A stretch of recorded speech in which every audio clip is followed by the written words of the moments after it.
falar sobre as ofertas que eram entregues e os rituais praticados no tabernáculo. Então, vamos começar aí vendo que local é esse que nós estamos estudando. Neste mapa, você vai ver a região que compete aos 5 primeiros livros da Bíblia, principalmente do Êxodo até Deuteronômio. Então, aí a região do Egito, a região baixa, a península do Sinai e Canaã. No próximo mapa, você vai ver a caminhada do povo saindo do Egito, da escravidão, e eles estão rumando à Terra Prometida, desceram até a península do Sinai. O Monte Santo, o Monte Sinai, onde Moisés recebeu conjunto de leis morais e espirituais para a civilização hebreia. Hoje, vamos estudar o capítulo 30 de Êxodo e Levítico, capítulos 1 a 6. Vamos começar lendo o texto de Êxodo 30. Vamos lá, Êxodo capítulo 30. Disse mais o Senhor a Moisés: quando fizeres recenseamento dos filhos de Israel, cada um deles dará ao Senhor o resgate de si próprio, quando os contares, para que não haja entre eles praga nenhuma, quando os arrolares. Qualquer que entrar no arrolamento de 20 anos para cima, dará a oferta ao Senhor. O rico não dará mais de meio ciclo, nem o pobre menos quando derem a oferta ao Senhor, para fazerdes expiação pela vossa alma. Tomarás o dinheiro das expiações dos filhos de Israel e os dará ao serviço da tenda da congregação, e será para memória aos filhos de Israel diante do Senhor, para fazerdes expiação pela vossa alma. Então, nesse texto, nós vemos a instituição obrigatória de como que um imposto, né? Era uma oferta obrigatória, então nem deve dizer que é uma oferta, né? Era um imposto obrigatório que todo israelita, depois dos 20 anos de idade, no momento de recenseamento, ou seja, no momento de que eles avaliariam numa geração qual o número de cabeças que tinha cada tribo, então eles tinham que pagar esse imposto. Esse é o imposto que financiava todo o trabalho feito na tenda da congregação, no tabernáculo, na tenda sagrada.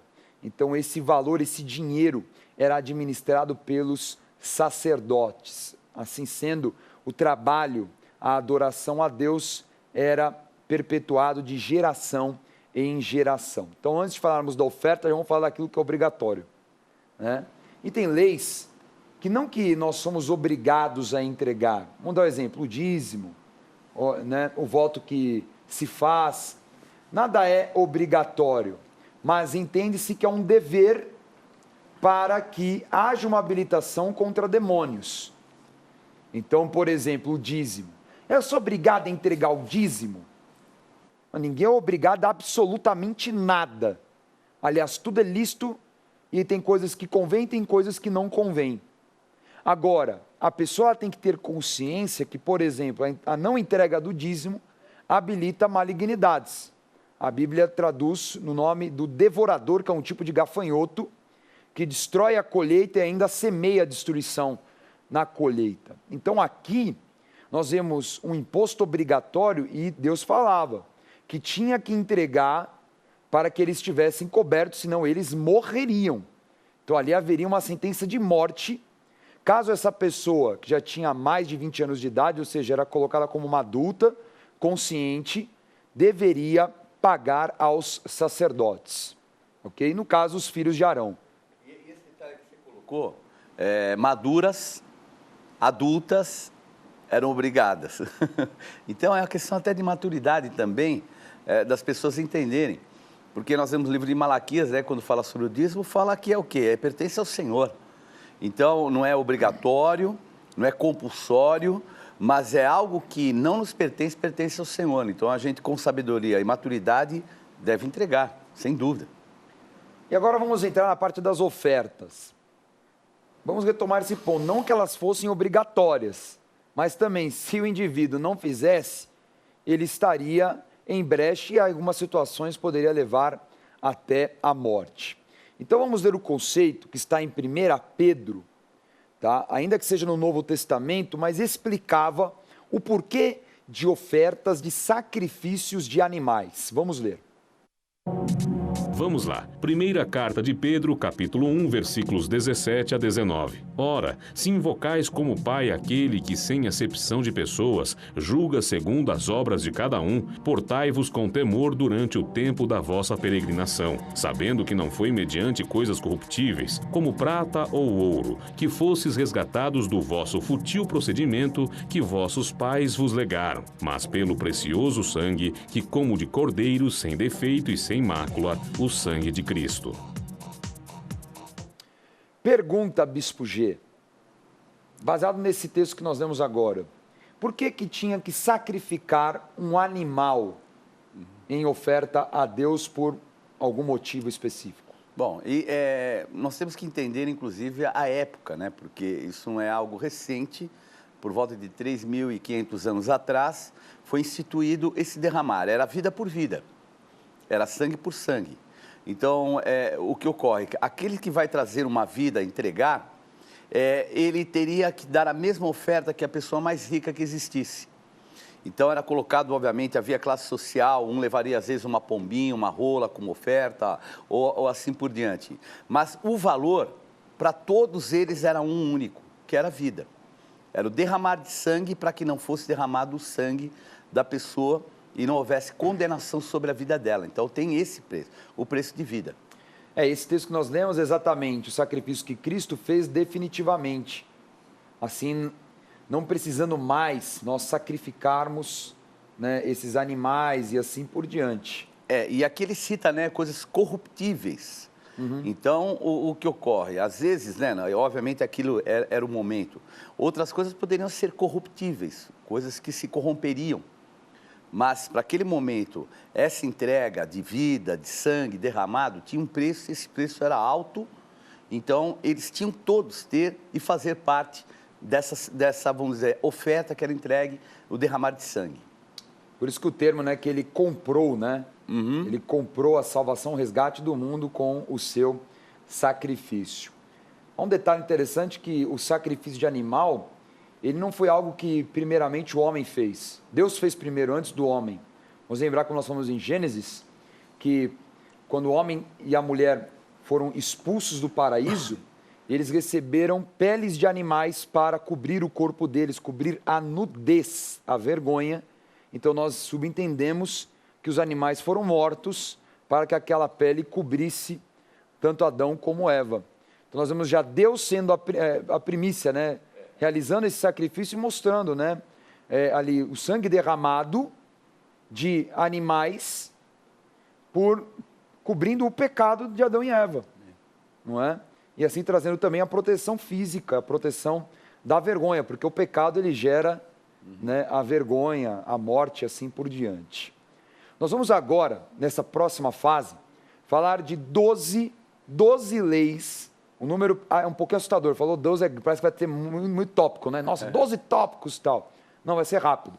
Mas assim, 12 leis que eram praticadas, 12 regras, vamos colocar assim, de prática destes sacrifícios no tabernáculo. Então nós vamos resumir os 6 primeiros capítulos de Levítico, aonde são iguais, são regras que valem para todos os sacrifícios. Vamos falar hoje de 5 sacrifícios, 5 tipos de oferta.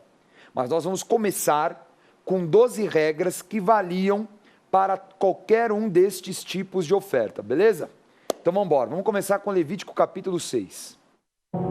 Vamos lá, Levítico capítulo 6, versículos 12 e 13. O fogo, pois, sempre arderá sobre o altar, não se apagará, mas o sacerdote acenderá lenha nele cada manhã, e sobre ele porá em ordem o holocausto, e sobre ele queimará a gordura das ofertas pacíficas. O fogo arderá continuamente sobre o altar, não se apagará. Então a primeira regra é que o fogo que ficava naquele altar de bronze, que era o altar de sacrifício, ele nunca poderia ser apagado. Então aquela chama, ela ficava acesa continuamente. Enquanto o tabernáculo estava ali estabelecido, ficava acesa, e o sacrifício muitas vezes virava à noite, a tarde inteira. Então aquela chama tinha esta obrigação. Agora, interessante que é a referência, né? Porque no Novo Testamento fala disso, né? Que o Senhor é o fogo consumidor, né? Então, essa referência do fogo contínuo. E quantas coisas nós vemos depois de referência do fogo? Os anjos de fogo que estão mais próximos do trono, que são os serafins, que são anjos de adoração. Então, algo que é contínuo. E ainda a palavra fala que o Senhor nos transforma em labaredas de fogo. Né? Então, o fogo é a representação do Espírito Santo de Deus, a forma de agir, línguas de fogo, a coluna de fogo que os guiava no deserto, que iluminava e também afastava os animais peçonhentos. Então, essa figura do fogo, ela já estava ali também demonstrada, não só dentro do tabernáculo, da tenda sagrada, que nós vamos falar na menorá, mas também no sacrifício. Então, ó, vamos ver a imagem de como era, só para lembrarmos a aula passada, como era esse altar de bronze. Então, ele era um altar feito de madeira, de acácia, né? Coberta de bronze, com 4 chifres, um em cada ponta, que eram molhados, né, pelo sangue do animal. Nós vemos aí também as peças, as pás, os pratos e assim por diante, também de bronze, aí a grade de bronze que era encaixada nessa caixa de madeira aí de bronze, isso. Então aí viria o fogo por baixo, o cordeiro ou o animal que era sacrificado, colocado sobre a grade, e essas varas, tá vendo o fogo? Então é isso aí. Então você viu aí, nesse vídeo, como era este altar de bronze. Então, primeira regra, o fogo não poderia cessar. Vamos ler as próximas 4 regras. Vamos lá, Levítico capítulo 1, versículos 1 e 2. Chamou o Senhor a Moisés e da tenda da congregação lhe disse: Fala aos filhos de Israel e diz-lhes: Quando algum de vós trouxer oferta ao Senhor, trareis a vossa oferta de gado, de rebanho ou de gado miúdo. E mais, Levítico capítulo 2, versículos 1 a 3. Quando alguma pessoa fizer oferta de manjares ao Senhor, a sua oferta será de flor de farinha. Nela deitará azeite e sobre ela porá incenso. Levá-la-á aos filhos de Arão, os sacerdotes, um dos quais tomará dela um punhado da flor de farinha e do seu azeite, com todo o seu incenso, e os queimará como porção memorial sobre o altar. É oferta queimada de aroma agradável ao Senhor. O que ficar da oferta de manjares será de Arão e de seus filhos. É coisa santíssima das ofertas queimadas ao Senhor. Vamos lá. Segunda regra.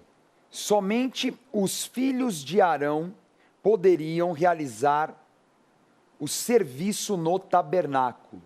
Tá? Não é toda a tribo de Levi. Somente os filhos de Arão.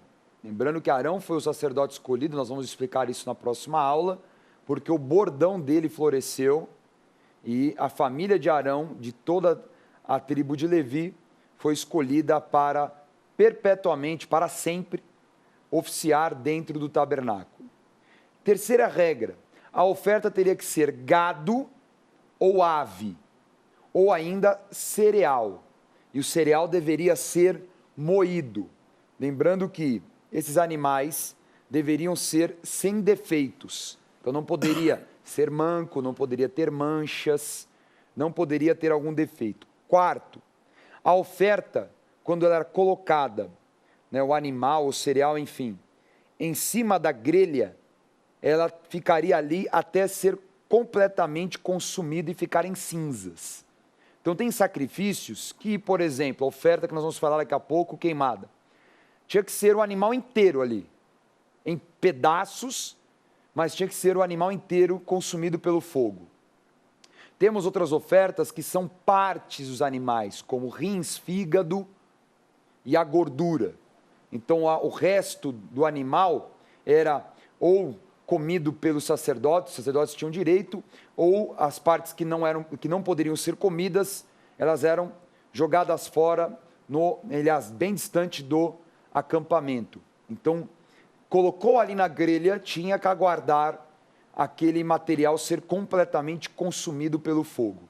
E a quinta regra é que o que sobrava da oferta de cereais, ou de animais, servia de suprimento e alimento para os sacerdotes, ok? Somente a família de Arão, família sacerdotal, poderia comer aquilo que era sagrado. Se alguém comesse, instantaneamente morreria, ok?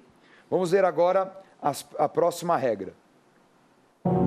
Vamos lá. Êxodo capítulo 29, versículos 38 e 39. Isto é o que oferecerás sobre o altar: 2 cordeiros de 1 ano cada dia continuamente. Um cordeiro oferecerás pela manhã e outro ao pôr do sol. Independente de todas as ofertas, havia uma oferta que era obrigatória diariamente. Então a sexta regra é: um cordeiro seria sacrificado logo pela manhã e outro ao entardecer. E muitas vezes, como falei, ficava ali a madrugada inteira subindo essa fumaça, consumindo o animal até ficar em cinzas. Vamos à próxima regra. Vamos lá, Levítico capítulo 4, versículos 11 e 12. Mas o couro do novilho, toda a sua carne, a cabeça, as pernas, as entranhas e o excremento, a saber o novilho todo, levá-lo-á fora do arraial a um lugar limpo, onde se lança a cinza, e o queimará sobre a lenha. Será queimado onde se lança a cinza. Para ajudar o teu entendimento, novilho seria um touro novo, tá? Um filhote de touro. Bom, sétima regra: as cinzas do sacrifício e os restos de animais eram lançados fora do acampamento. Então, vamos recapitular. Nós tínhamos o que? O tabernáculo no centro, as 12 tribos ao redor, 3 em cada lado, ficava o acampamento de cada tribo ao redor do tabernáculo no centro.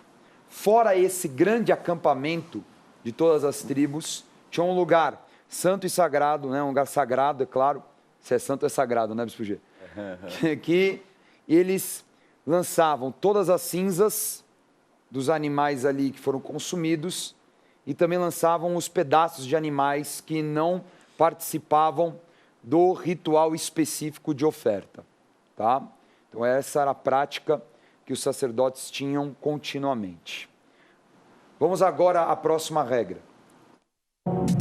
Vamos lá, Levítico capítulo 3, versículo 2. E porá a mão sobre a cabeça da sua oferta e a imolará diante da porta da tenda da congregação. E os filhos de Arão, os sacerdotes, aspergirão o sangue sobre o altar ao redor. Então, quando o israelita levava o animal para ser morto, dependendo da oferta, ele colocava sempre a mão na cabeça e ele matava o animal. E tinham 2 lugares. Tinha algumas ofertas que tinha que fazer isso à porta do átrio externo, ou seja, do lado de fora ali do tabernáculo, bem na porta. E há outras ofertas que ele matava o animal com a mão na cabeça ao lado norte, né? Ao lado direito do altar de sacrifício, tá bom? E ali o sangue era tomado. Esse sangue era aspergido, essa é a 9ª regra, o sangue do animal era aspergido sobre o altar e o resto do sangue era derramado na base, ali na grelha dentro do altar. Alguns sacrifícios o sangue também era tomado para colocar aspergido, né, no véu. Então eles pegavam esse véu e colocavam, espirrava, né, 7 vezes no véu dentro da tenda sagrada que separava o lugar santo dos santos dos santos. Vamos aí para a próxima regra. Vamos lá, Levítico capítulo 2, versículos 11 e 13. Nenhuma oferta de manjares que fizerdes ao Senhor se fará com fermento, porque de nenhum fermento e de mel nenhum queimarás por oferta ao Senhor. Toda oferta dos seus manjares temperarás com sal. A tua oferta de manjares não deixarás faltar o sal da aliança do teu Deus. Em todas as tuas ofertas aplicarás sal. Então, toda oferta de cereal deveria ter sal. Então, era colocado sal que representava a aliança com Deus. Lembrando que a oferta de cereal, ela tinha que ser moída. Então, eu levava lá um cereal, tinha que moer para ficar uma farinha, e uma farinha nobre. Tá? Alguns casos, poderia ser entregue como oferta o pão pronto. E a 11ª regra é que toda oferta de cereal não podia ter fermento, Lembrando que o que é o fermento? Não é um fungo, um levedo que faz com que o pão cresça. Então isso acabava tirando, né, vamos colocar assim, a pureza do pão. Então não podia ter fermento e nem mel. E a última regra, vamos lá. Vamos lá. Levítico capítulo 3, versículo 17. Estatuto perpétuo será durante as vossas gerações em todas as vossas moradas. Gordura nenhuma nem sangue jamais comereis. Por fim, o povo de Israel era proibido de comer gordura ou sangue. E há um símbolo muito interessante, porque a gordura é o que fazia com que aquele animal sacrificado tivesse essa fumaça que subia. Então você que é churrasqueiro profissional, você sabe que o que gera a fumaça é a gordura. E se você tirar a gordura, a carne resseca. Ela fica muito ruim.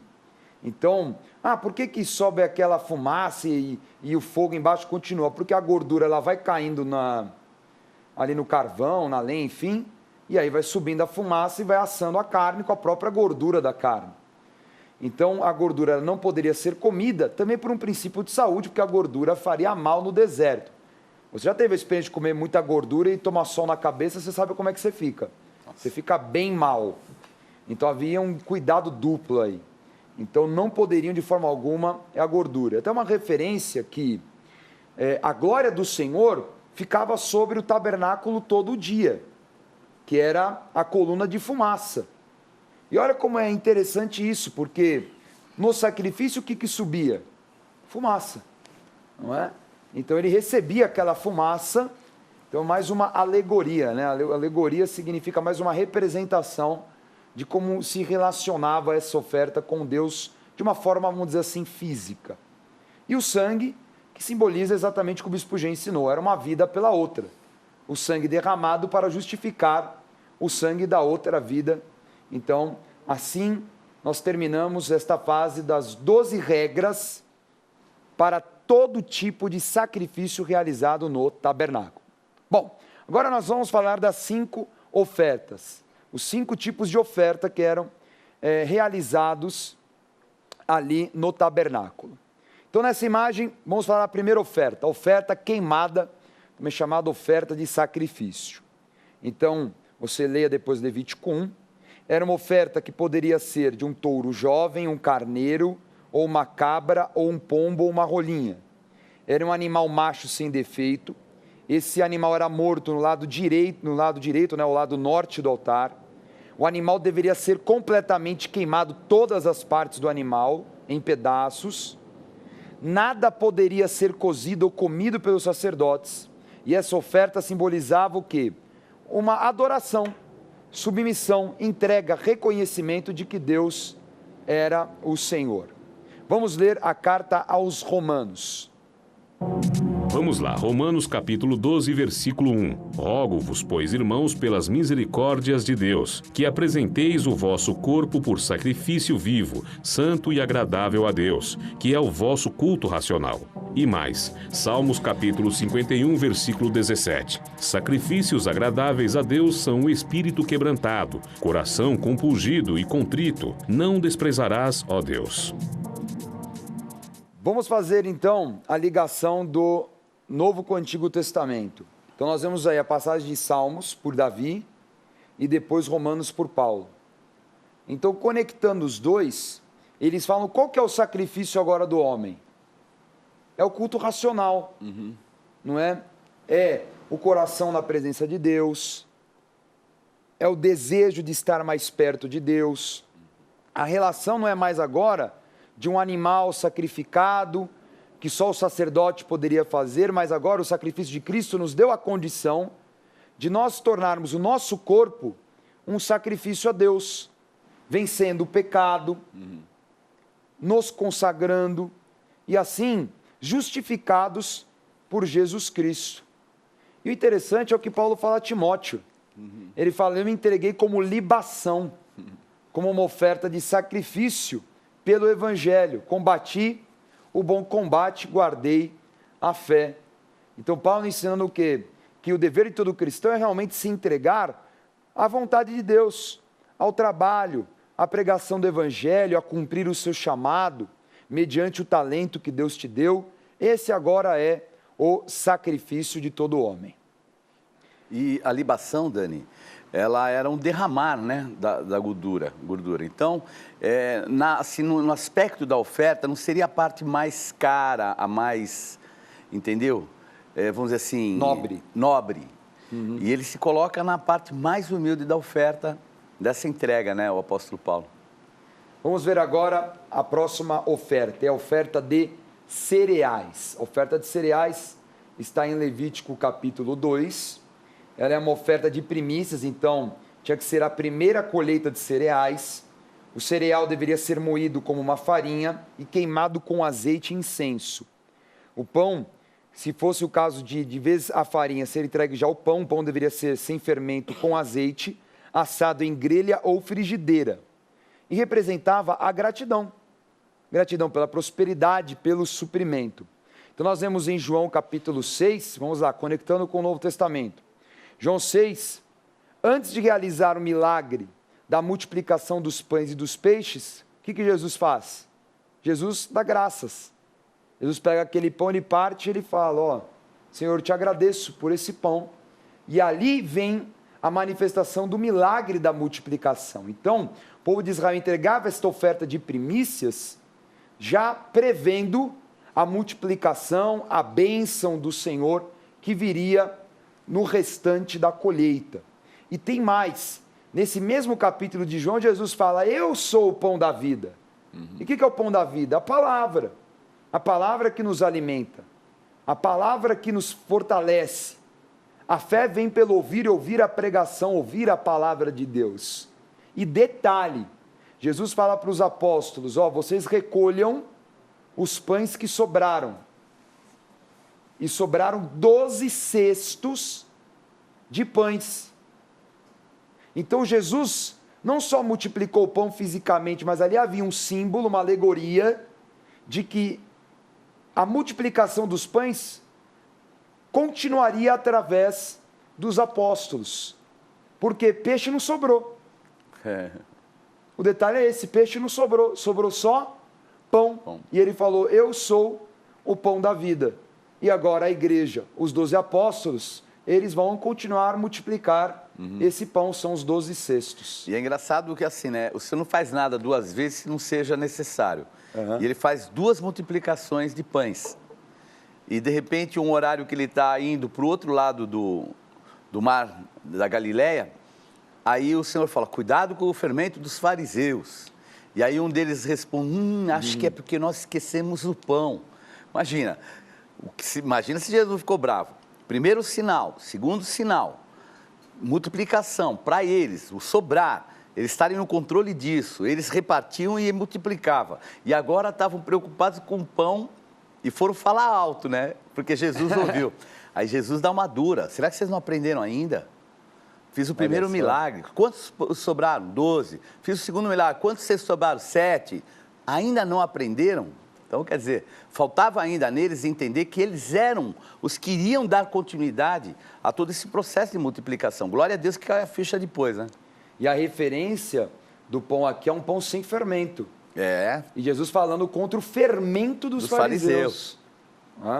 Pois é. Próxima oferta, a terceira, a oferta pela paz. Então era uma oferta também realizada em tempos de guerra e também ofertas de paz entre o homem e Deus. Normalmente eram sacrificados ou carneirinhos ou cabritos.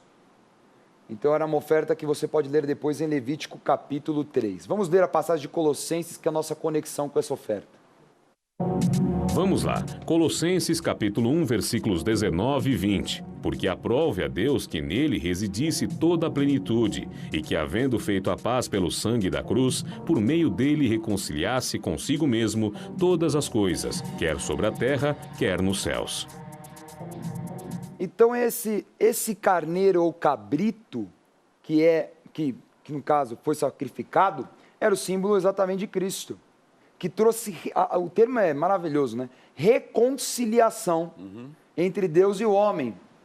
Porque o homem se torna, entre aspas, inimigo em virtude do pecado. Né? porque o pecado coloca o homem do outro lado.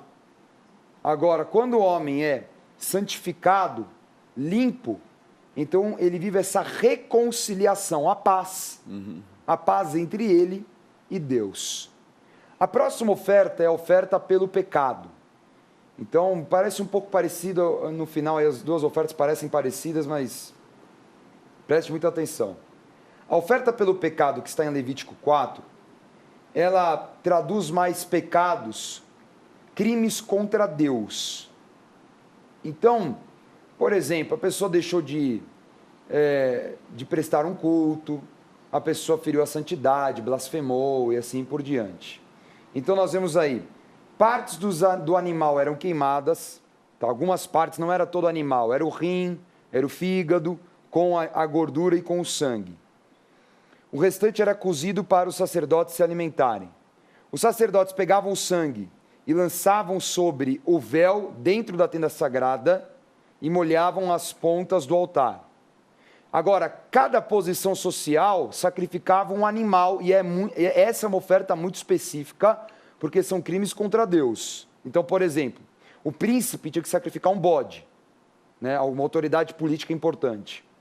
O sacerdote era um novilho. O povo, quando todo o povo pecava, também um novilho. E quando era só a pessoa, um indivíduo, era uma cabra. E o objetivo, é claro, a remissão dos pecados. Agora, a próxima oferta é a oferta pela culpa. Já é uma oferta que é relacionada ao crime contra o próximo. Então vamos ver. Principalmente crimes relacionados a defraudar alguém. Então a pessoa tinha que ressarcir o que roubou, tinha que entregar essa oferta, pagar todos os danos. E essa era uma oferta que dependia da renda, diferente da oferta pelo perdão do pecado, que era muito específica para cada classe social. Aqui não. Aqui depende da tua renda. Se você tinha renda para o carneiro, entregava carneiro. Se tinha para cabra, cabra. Para as aves, as aves. Ou em último caso, quando não tinha renda, traziam dos cereais. Então é a mesma história. Somente partes do animal eram queimadas, restante ficava para o sacerdote. O cereal, neste caso, era diferente da oferta de cereais. O cereal, neste caso, não podia ter incenso ou azeite. Também era uma oferta pela culpa para as pessoas que não entregavam ofertas. Então, se você não entregasse a oferta que Deus ordenava, você tinha que dar um animal que tinha um preço compatível e ainda pagar como que uma multa de 1/5 do valor. Então essa era chamada oferta pela culpa. Lembra muito aquilo que aconteceu com Zaqueu, né? Zaqueu foi visitado e ele falou ao Senhor, eu defraudei muitas pessoas, ainda vou dar 4 vezes. Aliás, a oferta foi um pouquinho maior, né? Bem maior. Bem maior. 4 vezes o que eu defraudei a cada um. Então imagina, né? Acho que Zaqueu era bem rico. Eu tinha que ser muito rico, já ter nascido rico, viu? Porque senão, 4 vezes mais do que ele já pegou, né? Geralmente, com um publicano que, pela idade, ele já devia ter uns 40 e poucos anos, então ele tinha que ter muito dinheiro. Mas geralmente tinham mesmo, porque esse tipo, entre aspas, de franquia, ela vinha de pai para filho, então já era um processo muito mais antigo, então com certeza ele era muito rico. E também, essas duas ofertas, elas nos trazem a lembrança dos maiores mandamentos, né? O mandamento que é o amor. Que é o amor ao próximo e o amor a Deus, como fala lá em Lucas 10, 27. Vamos encerrar a aula de hoje com este texto de Hebreus, capítulo 10. Vamos lá, Hebreus capítulo 10, versículos 1 a 4. Ora, visto que a lei tem sombra dos bem-vindouros, não a imagem real das coisas, nunca jamais pode tornar perfeitos os ofertantes, com os mesmos sacrifícios que ano após ano, perpetuamente, eles oferecem. Doutra sorte, não teriam cessado de ser oferecidos por quantos que prestam culto, tendo sido purificados uma vez por todas, não mais teriam consciência de pecados? Entretanto, nesses sacrifícios faz-se recordação de pecados de todos os anos, porque é impossível que o sangue de touros e de bodes remova pecados. Então tá aí, né? A gente vê, eu acho assim, eu considero o escritor dos Hebreus é alguém que tem uma profundidade muito grande, a gente crê que seja Paulo, porque ele, além de conhecer a lei, ele conhecia profundamente o sentimento levítico, o sentimento do sacerdote. E a gente percebe aqui a respeito dessa oferta que ela não podia se renovar. O que ocorre é que quando a pessoa entra numa prática do pecado, ela começa a entrar num processo, né, que o próprio apóstolo Paulo fala de cauterização de mente. Então, a cauterização de mente na lei era simplesmente, tudo bem, eu vou dar a minha oferta, eu vou dar o meu animal e assim por diante. Isso, inclusive, aconteceu no próprio cristianismo através das indulgências, que vieram na Idade Média. Então, a pessoa pecava e pagava um tributo. Então, com o processo, isso se renovava. Por isso, foi necessário, na maturidade dos tempos, quando veio Jesus, que fosse o sacrifício definitivo. Não mais gerado, vamos dizer assim, pela necessidade do homem de algo sempre novo, mas gerado pela necessidade do homem de uma aproximação maior e definitiva. Então, ela não partiu, vamos dizer assim, daquilo que foi a necessidade do homem. Ela parte do quê? Daquilo que é o amor de Deus pelo homem. Então, um sentimento bem diferente até daquilo que era a lei. A Bíblia fala que são sombras das coisas que foram, né? O Novo Testamento, o Antigo Testamento é sombra das que viriam. Então, a gente percebe o que é uma sombra. A sombra é mais do que uma silhueta que não tem um envolvimento tão profundo. Então, diante de todos os sacrifícios que foram, o mais perfeito é o de Jesus Cristo, que partiu dele, do que seria sacrificado, para que nunca mais houvesse repetição. Muito bem. Essas foram as ofertas do tabernáculo. Antes de revisarmos, quero dar a dica Gospel Bay de hoje. E é uma Bíblia tremenda. É a Bíblia Apostólica, só que é a edição comemorativa dos 40 anos de ministério do apóstolo Estevam Hernandes. Essa Bíblia, capa azul, lindíssima. Ela tem um encarte com a história do mover apostólico no Brasil. São 40 estudos, 40 ofertas, 40 perfis, dicionário apostólico, mais de 5.000 notas de referência para ajudar a tua leitura, mapas coloridos, tabelas históricas e assim por diante. É uma Bíblia completa de estudo. E você pode adquirir agora, com pagamento facilitado, entrega com toda a comodidade na tua casa pelo site gospelbay.com.br. Gospel Bay é a loja virtual da Rede Gospel de televisão. gospelbay.com.br. Sua compra com segurança e entrega pontual. Os melhores preços com pagamento facilitado em todos os cartões. E ainda a fácil navegação pela sua loja cristã virtual você só encontra no gospelbay.com.br. Vamos agora à revisão. Na aula de hoje, estudamos sobre as ofertas entregues no tabernáculo, o imposto obrigatório único para o serviço sacerdotal, a oferta queimada para entrega e submissão a Deus, a oferta de cereais em gratidão pela prosperidade, a oferta pela culpa dos pecados contra o próximo, a oferta dos pecados contra Deus e a oferta pela paz do homem e Deus. Entre muitas regras para sacrifício, vale lembrar algumas. O animal sacrificado não tinha defeitos, consumido completamente no altar que as chamas jamais eram desligadas. As cinzas eram lançadas fora do acampamento e o sangue era aspergido sobre o altar. Jesus é o Cordeiro sacrificado, o pão dos céus, o príncipe da paz, aquele que reúne todas estas ofertas em um único e suficiente sacrifício. Vamos agora à agenda do programa Escola de Profetas. Não perca a oportunidade de se aperfeiçoar mais no conhecimento da Palavra de Deus e desenvolver seu ministério. Participe dos cursos do Centro de Estudos Apostólico. Para mais informações, acesse ceaapostólico.com.br ou entre em contato pelo telefone 11 3203 0641.